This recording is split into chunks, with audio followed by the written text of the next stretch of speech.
দল হিসেবে আওয়ামী লীগের বিচারের আনুষ্ঠানিক তদন্ত শিগগিরই শুরু হবে বলে জানিয়েছেন আন্তর্জাতিক অপরাধ ট্রাইব্যুনালের চিফ প্রসিকিউটর মোহাম্মদ তাজুল ইসলাম।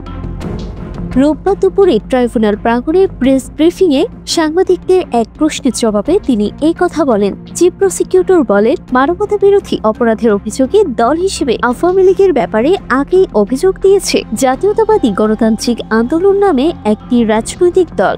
আমরা সেটার ভিত্তিতে তদন্ত করছি।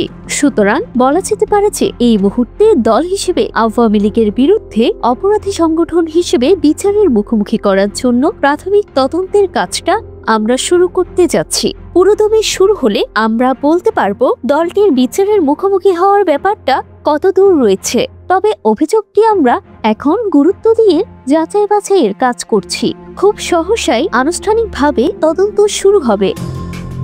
জুলাই আন্দোলনে হত্যাযজ্ঞ চলেছে 438 স্থানে, মরণাস্ত্র ব্যবহার 50 জেলায়। তিনি আরো বলেন, চলতি মাসে হয়তো আমরা উল্লেখযোগ্য কিছু অগ্রগতি দেখতে পাবো।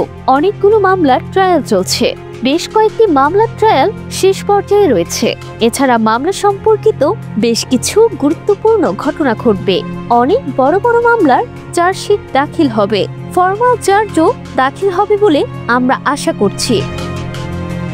এদিকে জুলাই আগস্ট আন্দোলনে কুষ্টিয়ায় 6 জনকে হত্যার ঘটনায় মানবতাবিরোধী অপরাধের মামলায় আওয়ামী লীগের যুগ্ম সাধারণ সম্পাদক মাহবুবুল আলম হানিফ সহ 4 জনের বিরুদ্ধে ফরমাল চার্জ দাখিল করেছে প্রসিকিউশন। পরে শুনানি শেষে তাদের বিরুদ্ধে আনা 3টি অভিযোগ আমলে নেওয়ার উপর আদেশের জন্য আগামীকাল সোমবার দিন ধার্য করেছেন ট্রাইব্যুনাল।